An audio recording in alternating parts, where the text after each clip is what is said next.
우리나라 부동산 정책 관련한 그동안 역사에서 지금 제일 중요한 구간인 것 같아요. 정부가 이기느냐 시장이 이기느냐 시장이 이기느냐 정부가 이기느냐 중요한 진짜 싸움이 시작됐다는 거예요. 시작됐다. 저희가. 지금 이 정부가 이 얘기를 하는 것을 이제 시장이 믿을 것이냐 안 믿을 것이냐 결국 정부가 또 꺾을 거냐 안 꺾을 거냐가 중요한 너무나 질문. 중요한 리트머스에 올라와 있어요. 무조건 다주택자 다 때려잡을 거야. 5월 9일 지나고서 한번 안 내봐. 뭐 언제까지 안판 한번 해보자. 이런 식의 분위기를 연출하고 있지는 않은 것 같아요. 부동산에 관해서 그동안 논의돼 왔던 거의 모든 정책들이 지금 다 준비돼 있다는 힌트를 주고 있어요 지금. 이게 정치적으로나 감정적으로 개입이 안 되기가 되게 어려워요. 그 부분들을 어떻게 좀 줄타기를 잘 해내면서 내놓을 매물들은 좀 나오게 해서 거래를 좀 활성화시키고 가격을 잡을까. 네. 이런 부분들이 저는 좀 오히려 관전 포인트일 거라고 봅니다. 부동산 세제 개편 요거가 부동산 시장에 굉장히 큰 충격을 준 거는 사실이잖아요. 그래서 우리 최 부장님 또 주변에 이 소식 갖고 이야기하신 분들이 많죠. 이게 과연 실효성이 있겠나? 아니면 실효성이 있겠나? 소개를 그래 좀 들을까요? 뭘 했는지를. 네. 아니 이재명 대통령이 지난 주말 새에 계속해서 부동산 세제 개편에 대해서 이야기를 했습니다. 일단 5월 9일부터 다주택자에게는 양도세가 중과가 된다. 무조건 된다라고 못 박았고요. 그래서 팔았을 때 내는 세금이 오르면 안 팔아서 매물이 줄어드는 것 아니냐 이렇게 비판이 제기가 되니까 이 대통령은 이 팔면서 내는 세금보다 들고 버티는 세금이 더 비싸도 보유를 할 수 있겠냐 하고 말을 하면서 보유세 인상도 시사를 했습니다. 또 1주택자에 대해서도 살고 있는 집과 안 살고 있는 집을 구분을 했는데요. 네. 1주택이라고 하더라도 안 살고 투기용이라면 장기 보유했다고 해서 세금을 감면을 해주는 건 좀 이상하다고 했습니다. 1주택인데 거기 뭐 전세나 월세 네. 주고 나는 다른 데서 사는 사람들 이 사람들도 투기적 성격이 강하다. 네, 그렇게 이야기를 했는데 네. 이재명 대통령도 지금 전세를 주고 있어서 이재명 대통령도 소유인데 근데 뭐 어쩔 수가 없죠. 네, 대통령이 근데 관저에서 하니까. 네. 근데 계양을로 가실 때 분당 아파트를 남겨두시고 그거 지금 거기 투기적 전세도- 목적 아니냐 뭐 이런 얘기 하시는 거예요. 현재 사시는 곳을 매일 어쨌든 팔아 사정이 그러죠. 되게 다양한 것은 사실이지 않나라는 생각이 들더라고요. 그러니까, 사람들의 사정이 못 꼭 팔고 네, 이렇게 뭐 있는 투자 것도. 투기 용이어야만 비거주하는 것은 아니지 않나. 오늘 기자님 첫 출연이신가요? 이제 내일부터 출연이 없다고 네, 말했어요. 오늘부터 이제 당분간 인터넷 끊으셔야 될 것 같은 느낌적인 느낌도 들고요. 네, 구혜진 이렇게 구혜진 기자. 담그시기까지. 네. 네, 그렇게 아시면 되겠습니다. 자, 일단 요거 정부 세제, 부동산 세제는 역시 특히 이제 서울 지역의 핵심 지역 영 집값이 안 잡히니까 이제 요거까지 좀 나왔다 이렇게 봐야 되는 건가요? 제가 좀 설명드릴게요. 네. 이게 약간 역사적 맥락이 있는 정책인데 처음에 이게 다주택자 같은 경우 2주택 되면은 기본 양도세 중과에다가 20포인트를 더 더하고 네. 3주택 같은 경우는 거기다 30%포인트를 더 더해가지고 3주택 이상이 되면 지방세 포함해서 최고 82.5%의 중과를 하는 정책이 문재인 정부에서 있었습니다. 네. 근데 이게 약간 유예가 돼 있었다가 윤석열 정부가 출범을 하면서 인수위 시절에부터 요구를 했어요. 이거 좀 바꿔라. 유예하자. 예, 유예하자. 근데 그때 문재인 정부에서 받아주지 않고서 그 윤석열 정부 출범하자마자 이거를 바로 도입을 했는데 날짜가 안 맞았어요. 그래가지고 그거를 국무회의하고 시행령 개정을 하면서 얘를 5월 9일로 소급 적용을 했습니다. 그래고 날짜가 5월 10일이 된 건데 네. 이게 그 이후에도 이제 매년 이거를 유예를 하다 보니까 이게 올해도 이제 5월 9일 10일부터는 이제 그 유예를 할 거냐 말 거냐를 결정을 해야 되는 순간이 왔어요. 네. 근데 그러다 보니까 이재명 대통령이 했던 얘기가 매번 유예를 하니까 이거를 유예를 또 해줄 거다라는 기대감이 있는 것 같은데 이번에는 이제 중과 유예를 또 다시 하지 않겠다라고 얘기를 한 거예요. 근데 이거를 어제 김민석 총리는 뭐라고 얘기를 했냐면은 이거는 제도를 개선한 게 아니고 제도를 개선해 놓은 거를 유예를 하던 거를 원래대로 하는 거다. 그러니까 정상화를 한다라는 표현을 세금 썼어요. 없던 세금 매기는 게 아니고 원래 이제 매겨야 될 세금을 잠시 안 매기게 했던 걸 좀 연장해 왔는데 그 연장하는 걸 그만두는 거니까 예, 예. 원래 매겨야 될 세금을 그대로 매기는 것이다. 예, 예. 네. 그러면서 그러니까 이게 그럼 왜 그동안 그 유예를 했었냐라는 부분들은 뭐 당연히 그 정치적인 부담도 있고 여기에 더해서 아까 잠깐 얘기가 나왔었는데 중과를 하니까 뭐 정권 바뀌면은 다시 유예해주겠지 그래가지고 얘를 안 팔고 버티면 되는 거거든요. 네. 그러니까 양도세를 그러니까 양도세는 양도를 해야 내는 거니까 양도세 양도를 안 하는 매각을 안 하고서 버티면 그러면 되더라 하니까 매물이 잠기고 매물이 잠기니까 다시 가격이 오르고 이런 것들이 반복되니까 아 그러면 유예를 해서 좀 매물이 좀 나와야 거래가 될 거 아니냐 이 명분으로 계속적으로 유예를 해왔던 겁니다. 네. 이거는 지금 현재 있는 제도에서 하겠다는 거고 그러면 또 안 내놓고 이렇게 계속 버티면 어떻게 될 것이냐라고 얘기하니까 그러면 지금 뭔가를 구체적으로 검토하고 있진 않은데 거기다 보유세를 만약에 매기게 되면은 이거 보유하고 있는 부담이 커지니까 어쩔 수 없이 매물을 내놓지 않겠냐. 그러니까 어쩌면 보유세라는 것들을 압박카드로 내밀면서 네. 양도를 하게 만들려고 그러는 전략이라고 보시면 될 것 같아요. 그러니까 보유세를 진짜 도입을 하려고 했다라기보다는 네. 5월 9일 전에 매물을 내놓게 하려 그러는 전략으로 좀 보는 게 맞을 것 지금 같습니다. 빨리 금매 내놔라. 예. 네, 그래서 5월 9일까지만 계약하면 일단은 내가 유예된 상황에서 그러니까 양도세 크게 막진 않게는 해주겠다. 예. 다만 안 내놓으면 나중에 나 세금 여기 보유세 매길 수도 있다. 근데 이제 보유세를 이렇게 매기면 역시 사람들이 집을 이제 살던 집을 많이 파는 경우가 좀 늘어납니까? 예를 들어서 이제 뭐 얼마의 구간이 어떻게 설정될지는 봐야 될 것 같은데요. 저는 이번 그 대통령 그 발언부터 시작해서 요거 있잖아요. 이게 네. 제가 볼 때는 어쩌면 우리나라 부동산 정책 관련한 그동안 역사에서 지금 제일 중요한 구간인 것 같아요. 왜냐하면 예를 들어서 어떤 현상이 발견이 됐어요. 거기에 대응하는 처방이 늘 나왔습니다. 근데 늘 대응하는 처방이 늦게 나오다 보니까 시장 따라가기 바빴거든요. 네. 그러니까 뭐 또 A라는 증상에 대해서 A-라는 약을 쓰면 B가 나오고 또 B- 이런 식이 늘 반복되니까 뭐 우리나라 부동산 제대로 되겠어? 라고 하면 가끔 가다가 이제 센 정책이 딱 나오죠. 그러면 너무 세니까 시장은 늘 버티죠. 그러면 정부가 결국에는 부동산 하락을 막기 위해서 없던 일로 한다라든지 유예한다라든지 해서 무조건 우리나라에서는 부동산 불패신화는 실증적으로 증명됐어라는 시장의 확고한 믿음이 있습니다. 역사를 통해. 그렇습니다. 네. 그런데 지금 아까 우리가 코스닥 잠깐 얘기했습니다마는 그동안은 이제 자본시장 관련해서는 이제 정부가 뭐라고 하면 안 믿었었는데 이제 믿음이 생겼단 말이에요. 근데 거꾸로 지금 부동산 시장에 대해서는 시장이 어떻게 생각해요? 백날 니네들이 얘기해봐라. 나는 안 믿는다. 시장이 결국 굴곡시킬 거야. 라는 믿음이 있었는데 버티면 된다. 지금 이 정부가 이 얘기를 하는 것을 이제 시장이 믿을 것이냐 안 믿을 것이냐. 그리고 결국 정부가 또 꺾을 거냐 안 꺾을 거냐가 이게 중요한 너무나 기로. 중요한 리트머스에 올라와 있어요. 왜냐하면 한다면 하는 정부라는 걸 지금 우리가 알고 있거든요. 다른 거에 대해서는. 예. 근데 이제 부동산도 정말 그렇죠. 그렇게 할 거냐. 예. 그래서 이 결과가 만약에 어떤 식으로는 정부가 꺾인다 그러면 네. 역시 부동산은 불패야. 이 정부가 이 정도 지지율에 이 정도 경제적 전문성 있는 했는데도 정부도 안 돼. 된다. 그럼 이제 못 막아요. 제가 볼 때는 그럼 이제 영원히 못 막는 영원히 거고. 못 막을 것 같아서 너무나 중요한 시험대에 올라왔어요. 그러네. 근데 만약에 여기에서 이재명 대통령 얘기대로 시장을 정부가 이기기도 어렵지만 이 시장도 역시 정부 이기기 쉽지 맞습니다. 않다 이런 얘기 했으니까 네. 만약에 정말 이게 세금 이렇게 매기게 되고 그래서 사람들이 아이고 그때 팔 걸 요게 이제 되면 네. 그동안 있었던 부동산 신화는 상당히 무너질 가능성이 그럼요. 높다. 그야말로 이제 부동산으로부터 자본시장으로의 머니무브가 이제는 사람들이 생길 것 같아요. 진짜 안 되나 봐. 적어도 예를 들면 이 정부 내에서는 안 되나 봐라는 신뢰 정도까지라도 네. 생긴다면 제가 볼 때는 큰 머니무브도 촉발될 수 있다는 거고 그만큼 중요한 것 같아요. 왜냐하면 네. 공인님 설명 잘 주신 것처럼 예를 들어서 이 정치적으로도 이거 내가 만든 거 아니야. 원래 있던 거야. 그리고 내버려두면 원래 유예 종료되는 거야. 나 연장 안 할 거야. 정치적으로도 보면 어쩌면 원죄가 없거든요. 예를 들어서. 그리고 그걸 기대했다는 것 자체가 잘못된 기대입니다. 이렇게 얘기해도 괜찮아요. 네. 그런데 이제 그렇게 되면 걱정했던 게 뭐냐.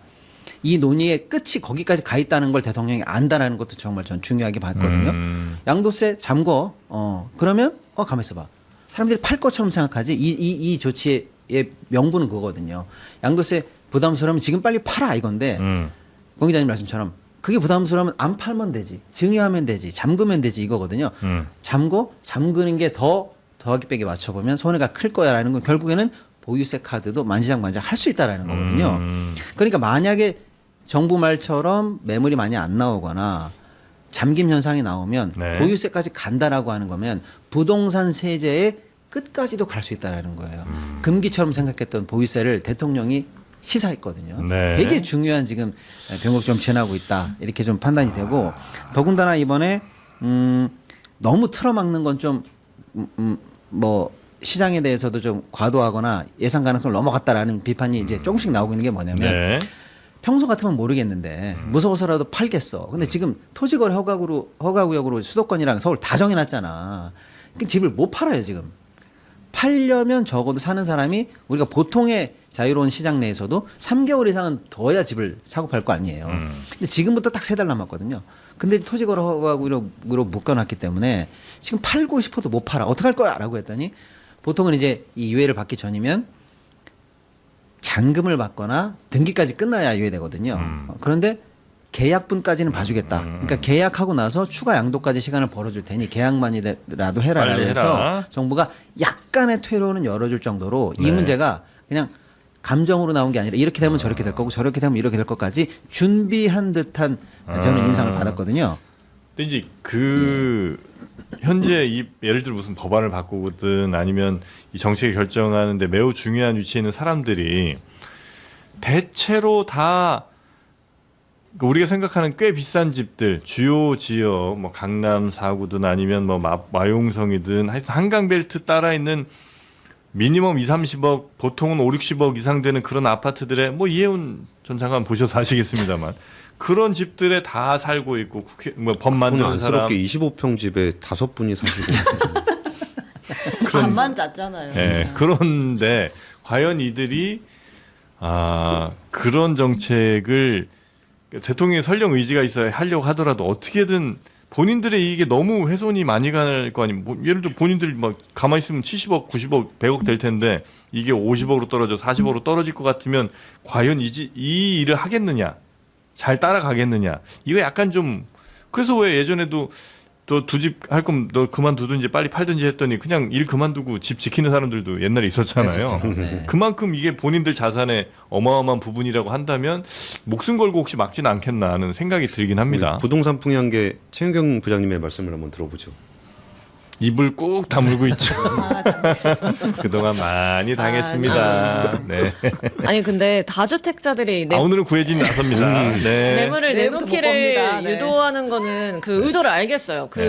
그동안 빨리 마지막으로 기회 줄 테니까 팔아라라는 걸 알겠는데 네. 이 1주택자 중에서도 안 살고 있는 사람들까지 이렇게 잡겠다고 나선 거는 좀 어떤 의도인지 어떤 식으로 좀 부동산 시장을 끌어나가려는 의도인지가 좀 궁금합니다. 1주택자들 중에도 네. 1주택자는 어느 정도 봐주는 거 아니고 1주택자 중에도 거주하지 않는 그러니까 여기 약간 반발이 있을 수 있는 전세 주거나 부분이잖아요. 월세 준 사람들 이 사람들까지 좀 잡돌이 하겠다는 거는 빨리 팔란 얘기냐 실제 거주 아니면 다 팔란 얘기냐 근데 부동산 시장을 바라볼 때 가장 크게 착각하고 있는 것 중에 하나가 1주택을 가지고 있으면은 실수요자다라는 인식이 있어요. 근데 전체 시장의 거의 한 절반 정도 가까운 그 수요에 대한 1주택이라는 수요에 대해서 외면하고서 부동산 시장 잡기 쉽지 않거든요. 근데 그 부분들을 투자 자산으로 바라보고 있기 때문에 그거를 사고 있는 거지 거주하는 건 아니잖아요.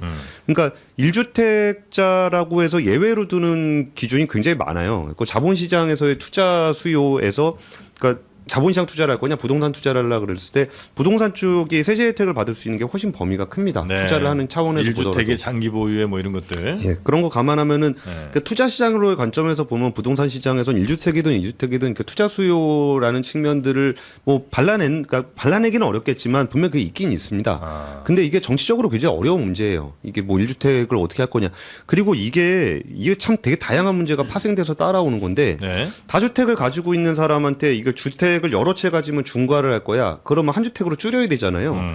그러면은 제일 싼 것부터 팝니다. 왜냐면은 그렇겠죠. 제일 비싼 거에 중과가 되면 안 되니까 네. 싼 거부터 팔게 되면 제일 비싼 것만 하나 남게 되잖아요. 네. 그럼 또 다시 강남과 그 한강벨트를 중심으로 한 똘똘한 한 채가 돼요.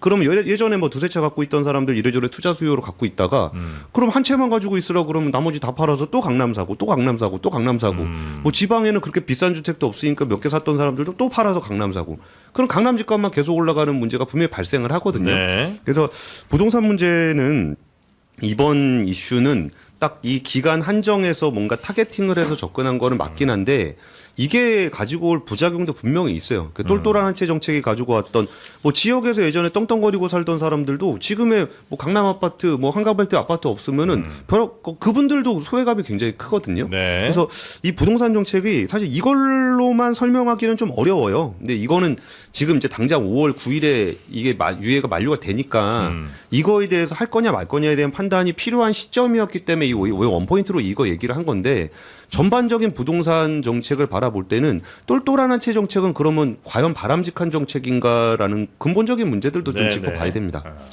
근데 저는 이제 그 좋은 말씀 주셨는데 딱 요번 거 유예 안 한다. 아까도 말씀드린 것처럼 이게 지금 원포인트가 아니라는 거예요. 제 말씀은. 아, 추가로 계속 아니 여기에 네. 안 한다고 했을 때 그러면 바깥에서부터 예를 들면 두 채 있다. 그러면 싼 거부터 팔겠지? 비수도권이라든지 외곽지 먼저 떨어지겠지. 그리고 이제 또는 이제 똘똘한 한 채만 남겠지. 그런 건 값이 더 올라가겠지. 그러면 예를 들어서 말씀 주신 것처럼 지방에 있는 사람들은 이거 먼저 사겠지. 등등등 있잖아요. 이렇게 해서 사실은 우리 이 그다음에 그 한 채는 내가 한 채를 거기 못 살더라도 투자용으로 서울에 사놔야 돼. 그럼 강남에 사놔야 돼. 이런 어떤 우리가 그동안 쭉 갖고 있었던 부동산에 관한 문법마다가 있잖아요. 그 단계마다 그럼 어떻게 할 거야라는 질문을 할 거 아닙니까? 네. 그거마다 지금 정부가 대통령이 거의 실시간으로 답을 내고 있어요. 안 팔면 어떻게 할 거야? 보유세가 더 비싸질 걸 이렇게 얘기를 하고 있는 거고요. 그 다음에 잠기면 어떻게 할 거야? 계약만이라도 해 봐줄게. 그 다음에 그럼 한 채 갖고 있으면 되겠네. 비거주용이면 세금 많이 낼 걸. 비거주 관련해서는 그동안 장기보유 특별공제가 있었거든요. 비거주용 한 채에 대해서 우리가 왜 그거를 의식주의 기본적인 단위라고 해서 어느 정도 봐줬던 그런 거라고 생각해야 돼. 그저 오래 갖고 있었다는 이유만으로 세금을 깎아준다는 게 말이 되느냐?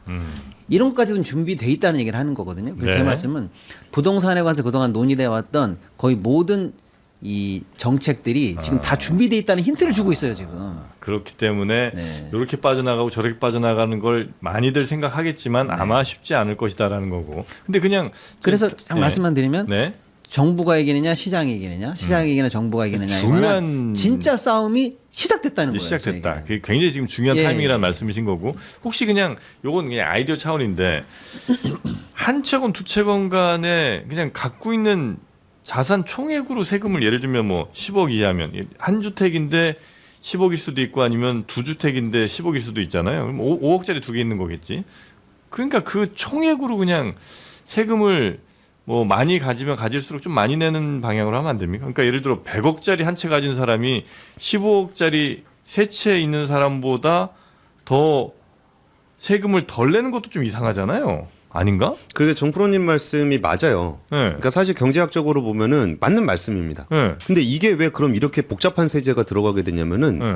이 사람의 정치적 감성들이 굉장히 많이 반영이 돼 있어요. 네. 그러다 보니까 야 그래도 한 채 있는데 뭐 이렇게 보수지나 경제지 보도 보면 있잖아요. 아유 네. 내가 세금 낼 돈이 없어갖고 30년 동안 살던 이 아까운 집을 팔고 뭐 어디로 멀리 떠나야 돼요. 뭐 압구정 현대 100억짜리 아파트 사시는 뭐 65세 그냥 연금 살았을 생활. 뿐인데 그냥 오른 건데. 내가 올린 것도 아니고 자기들이 올리고서 왜 나보고 나가라 그래. 이런 것들이 있는 건데 네. 그럼 1주택이라는 것이 아까 제가 1주택은 꼭 실수요자냐라고 얘기를 드렸었던 것들이 네. 그게 굉장히 감정적으로 건드려지는 부분들이 많이 있습니다. 네. 그리고 아까 박진동 평론가님께서 지금 굉장히 중요한 기로에 서 있다라고 말씀을 주셨는데 저는 오히려 중요한 기로에 서지 않으려고 하는 노력들도 많이 보여요. 누구의 정부에. 정부가? 예. 그러니까 이게 만약에 정부가 감정적으로 네. 야 진짜 다주택자들을 때려잡아야 되겠다. 이 사람들은 벌을 해야 되겠다. 라고 생각했을 때의 움직임과는 굉장히 달라요. 그러니까 이재명 대통령이 신년 기자회견에서 했던 얘기가 세금은 국가 재정을 확보하기 위한 수단인데 이거를 규제하기 위해서 활용하는 거는 바람직하지 않다. 이런 얘기를 해요. 그러면서 정말 최악의 상황이 되면은 모든 수단을 동원해서라도 그런 것들 바람직하지 않은 수단임에도 불구하고 써야 되겠지만 그런 상황인지에 대해서는 좀 판단이 필요하다라는 얘기를 좀 했었습니다. 네. 그래서 지금 이거를 또다시 야, 이번에 내가 진짜 무조건 다주택자 다 때려잡을 거야. 그러니까 5월 9일 지나고서 한번 안 내봐. 내가 보유세 계속 올려가지고 너네 진짜 뭐 언제까지 안 파나 한번 해보자. 이런 식의 분위기를 연출하고 있지는 않은 것 같아요. 근데 이게 원래 부동산이라는 게 너무나 많은 사람들이 관련이 돼 있기 때문에 특정한 거를 뭘 죄악시할 필요는 없습니다. 그분들도 뭐 정상적인 합법적인 테두리 안에서 하시는 분 기준으로 봤을 때 그래서 하는 부분들이라 어떻게 하면 제도를 잘 설계해서 시장을 안정화시킬까를 봐야 되는 건데 이게 정치적으로나 감정적으로 개입이 안 되기가 되게 어려워요.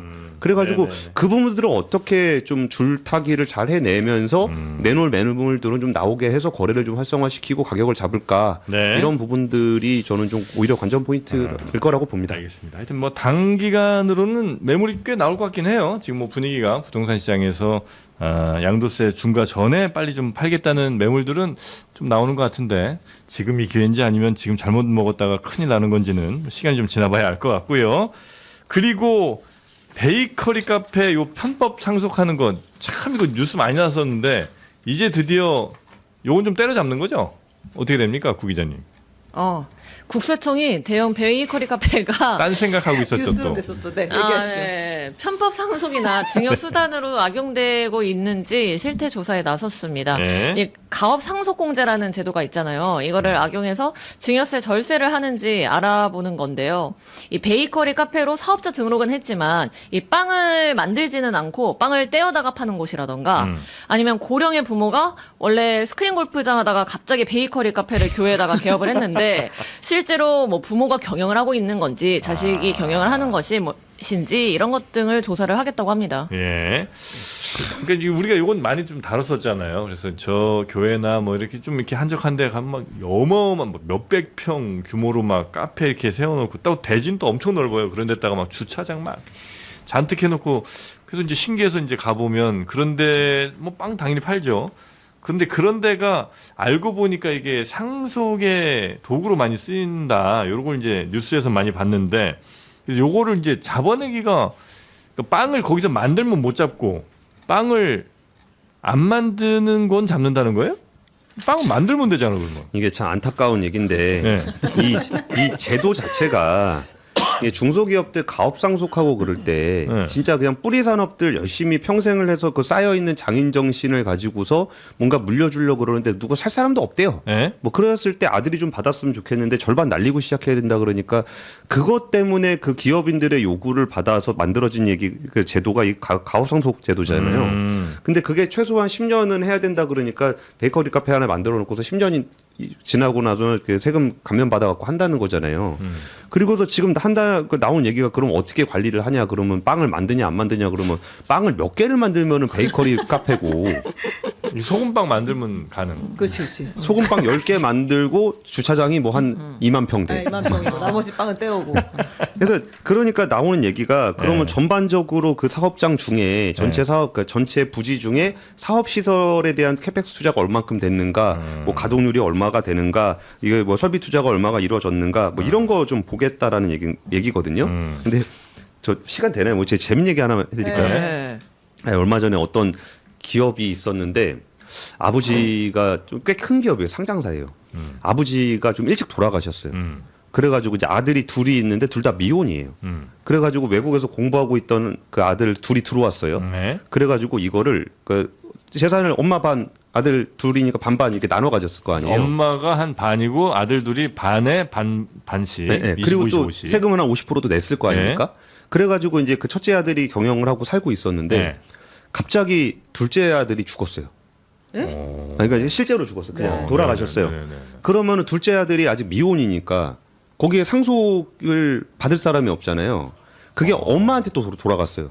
네. 그러면은 엄마가 또 상속을 해야 되잖아요. 그렇죠. 그렇죠. 비속이 없으면 엄마가 돌아가시면 올라갑니다. 예, 예. 그럼 또 세금을 내야 되잖아요. 그러니까 내려갈 때 한 번, 올라갈 때 한 번, 내려갈 때 또 한 번. 네. 네. 그리고서 이번에 갑자기 그 첫째 아들이 원래 사장을 하고 있었거든요. 네. 근데 엄마가 갑자기 사장이 됐어요. 그래갖고 둘째 지분을 가지고 엄마가 사장을 하고 싶었던 건가? 경영권 분쟁인가? 첫째 아들과? 그런 소문이 돌다가 이거 올라갈 때 내고 내려갈 때 내고 막 하다 보니까 세금을 너무 많이 낸 거예요. 그래가지고 최소한 엄마가 10년 이상은 경영을 해서 물려줘야 가업 상속이 된다. 그런 얘기들을 하더라고요. 그러니까 실제로 이게 여기는 진짜 경영을 하는 데거든요. 가업을 받아가지고.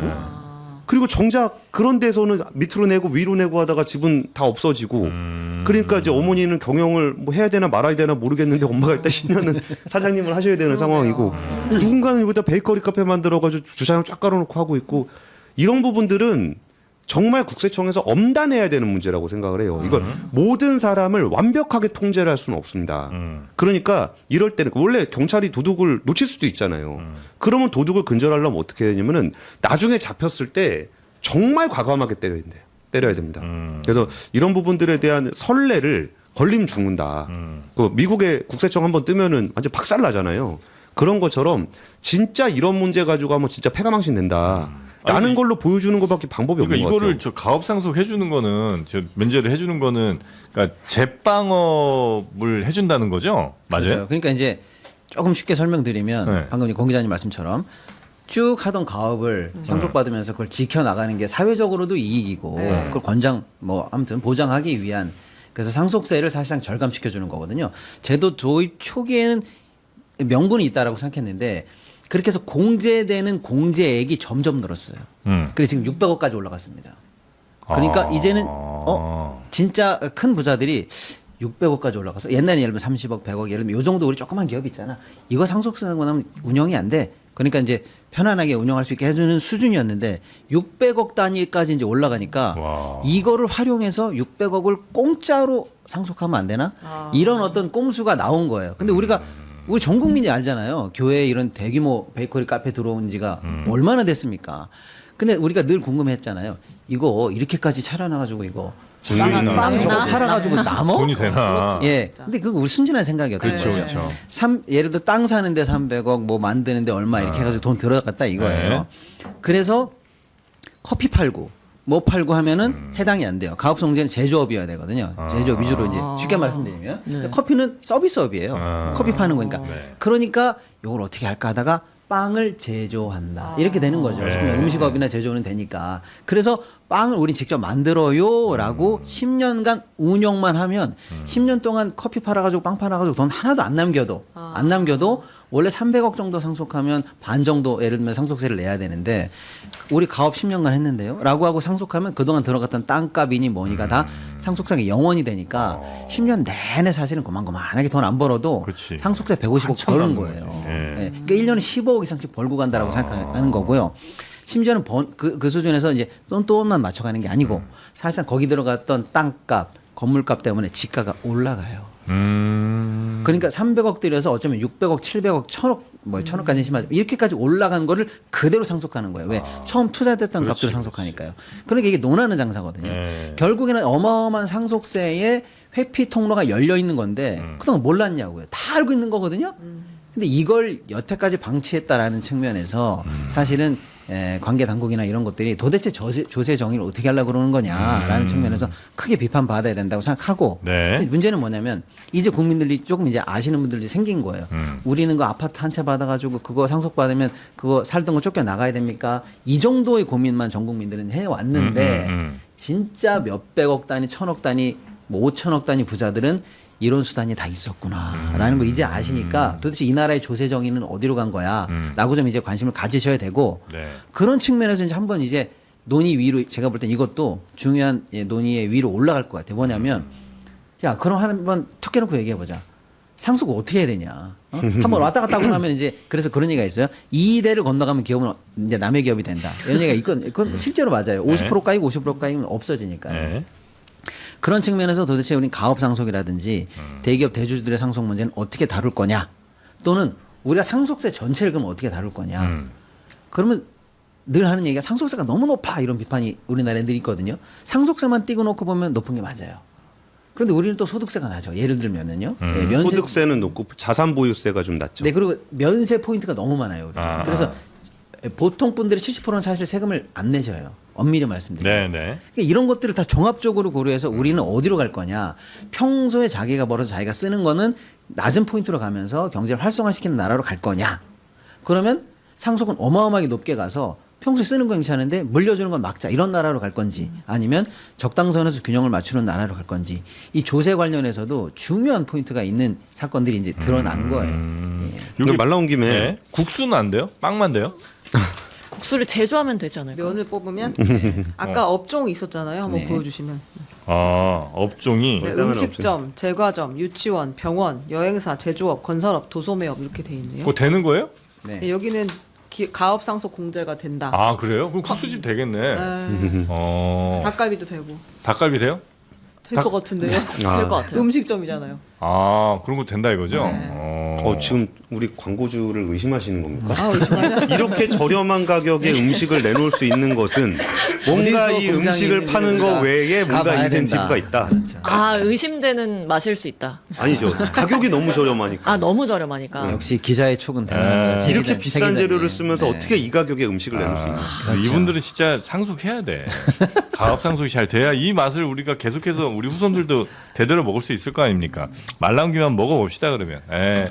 요게 바로 삼구갈비 닭갈비죠. 이미 삼구갈비의 그 명성은 많이들 알고 계실 텐데 요 닭갈비는 일단 뭐 워낙 닭갈비 좋아하시는 우리 또 구혜진 기자님이 한번 드셔보시고 닭갈비 맛을 한번 평가를 해주시면 좋겠는데. 아, 이거 고구마 하나 있으면 딱 좋겠네. 전 떡. 야, 이 닭갈비는 사실 약간 잘못하면 조금 이게 좀 니밀니밀할 가능성이 좀 높은데, 이건 아주 깔끔한 맛이네. 네, 매콤하게. 네. 닭갈비는 댁에서 좀 해보시나요, 우리 저 최 기자님 같은 아, 경우는? 근데 생으로 닭을 사고 양념을 만들고 이렇게는 거의 못 하고요. 못하고. 그냥 이렇게 밀키트를 사서 야채 예. 좀 넣어서. 이렇게 이제 해보셨는데, 요거보다 맛있는 닭갈비는 그럼 아직 못 먹어보셨겠군요. 그럼요. 네. 저는 아니, 먹어봤습니다. 매콤해 칼칼하고. 예. 이거 먹어보셨다고요? 저는 춘천 가서 12,000원 내고 먹어봤습니다. 아, 1인분에? 네. 1인분에 12,000원인데 보통 한 2, 맛이 3인분 없을 먹어야 수 없죠. 되잖아요. 그렇죠. 요거는 철판 닭갈비의 본 고장, 춘천 닭갈비의 맛을 그대로 이제 담아온 겁니다. 그래서 뭐 안주로도 좋고 식사 대용으로도 좋은 이 닭갈비를 집에 있는 보통 양배추 다 있잖아요. 네. 깻잎 있고 네. 떡 있잖아요. 네, 집에 있는 재료만 넣고 섞어주시면 볶아주시면 바로 유명 닭갈비집 못지않은 요 닭갈비가 바로 탄생을 하는 거고요. 매콤해. 진짜 맛있어요. 침이 엄청 나오는 매콤한 맛. 레토르트 느낌 하나도 안 나고 저 최근에 좀 닭고기에 약간 예민해졌는데 나이 들면서 근데 그 닭 냄새가 하나도 안 나고 진짜 맛있어요. 소주 부르는 맛이네요. 레토르트 참 오랜만에 또 들어보네요. 아유 우리 구 기자님. 아, 별거 가지고 레토르트도 옛날에 쓰던 말이에요? 레토르트 요즘 잘 안 쓰지 않아요? 레토르트 예전에 그 뭐 한약 같은 거나 뭐 이런 거 아니 죽 같은 거 이렇게 3분 카레. 3분 카레 네, 그런 거 레토르트로 많이 했는데 근데 삼구갈비 사장님은 이름 잘못 지신 거 아니고 삼구 맞추느라고 진짜 남는 거 없으실 것 같아. 여기 300g에 3,900원이거든요. 그러니까 이렇게 맛있게 만들어서 이름이 삼구갈비라고 3,900원에 파시려면 이거 참 그럼 이분 3,900원에 맞춰놓고 양을 줄이는 방법이 있으니까요. 근데 양이 300g이에요. 네. 근데 진짜 증여세가 의심되는 아유. 맛이네요. 그러니까 저희가 그 대형 어쨌든 교회 수백 평 땅이 없어도 저희가 네. 대형 카페에 가서 즐길 수 있잖아요. 그렇죠, 그렇죠. 그 약간의 어쨌든 혜택이 있는 거잖아요, 저희에게. 어쩌면 이 구매자들한테 다 증여하는 걸지도 몰라요. 네. 저는 이분이 판매한다고 생각 안 합니다. 증여세 안 내려고 사람들한테 그냥 다 나눠주는 거예요. 네. 사회환원. 이렇게 그냥 처절하게 산화하시고 그렇게 혜택을 보려면 이걸 구매를 해야 한다. 그렇습니다. 네. 네, 우리도 증여 받읍시다. 요거는 제가 볼 때는 뭐 배송비, 포장비 정도라고 저는 생각합니다. 300g에 3,900원. 삼구갈비가 유통거품을 쫙 빼서 도매가로 여러분께 보내드린다는 겁니다. 혹시 집에 우동사리 같은 거 있으면 같이 또 볶아 드시면 아니면 저 당면 네, 그런 거 같이 마지막에 치즈를 살짝 얹어야죠. 그렇죠, 그렇죠. 네. 예. 아마 당면 볶으시려면 여기다 살짝 뭐 식용유 정도 한번 둘러주시면 더 좋을 것 같다는 생각이 들기는 합니다. 삼구갈비, 닭갈비 영상 아래 링크 따라 들어오시면 되겠고요. 고정 댓글에도 링크 있으니까 눌러보시면 바로 만나실 수가 있습니다. 자, 이렇게 이제 세금 안 내는 사람들, 이렇게라고 하면 안 되지.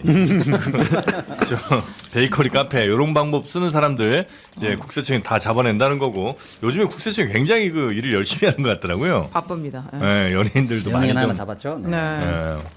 예, 그러네요. 한 명이 아니더라고요. 지금 계속 잡는 게. 예, 몇 분 계시더라고요. 자, 그리고 요 유턴은 원전은 원래 계획대로 이제 2038년 이렇게 간다는 거, 요건 그냥 아주 드라이하게 소식만 좀 전해주시고 마무리하겠습니다. 네, 이재명 정부 출범 이후에 이 신규 원전 건설을 원점에서 재검토를 했었는데요. 이걸 계획대로 추진을 하기로 했습니다. 이 윤석열 정부가 신규 대형 원전 2기하고 소형 모듈 원전 SMR이라고 부르죠. 이거 한 기를 짓겠다는 계획을 세웠었는데요. 이 계획을 유지를 하기로 한 겁니다. 요거는 우리나라가 어쨌든 전기 사용량이 예전에 생각했던 것보다 앞으로 훨씬 더 늘어날 수밖에 없는 상황이 됐고, 거기에 당연히 뭐 신재생 에너지를 많이 쓰겠습니다만 원전을 안 쓸 수는 없다, 이런 판단이 아무래도 있는 거죠. 네. 네, 사실 저도 이쪽 뭐 김성환 장관님이나 예전에 이재명 대통령 당대표 시절에 이렇게 취재하면서 인터뷰 같이 해보면은, 네. 그러니까 에너지를 너무 정치화하지 않았으면 좋겠다라는 얘기를 굉장히 많이 했었어요. 그러면서 원전이 우리가 안 가져갈 수 없는 에너지인데 네. 이거를 굳이 원전을 하는 사람은 저쪽 사람, 뭐 재생에너지를 하는 사람 이쪽 사람, 그러면은 둘이 싸우다가 아무것도 못 하거든요. 근데 그러니까 원전을 이게 정치화하는 사람들이 좀 있었죠, 옛날에. 근데 항상 있습니다. 에너지는 뭐 원전을 정치화하든지 뭐 재생에너지를 정치화하든지 뭐 이렇게 있는데, 지금 상황이 석탄 발전소랑 LNG 발전, 그 화석연료 발전을 줄이려면은, 그러면은 뭐 화석도 싫어, 가스도 싫어, 태양도 싫어, 바람도 싫어, 뭐 원전도 싫어. 그럼 우리는 뭘 가지고 할 수 있겠어요.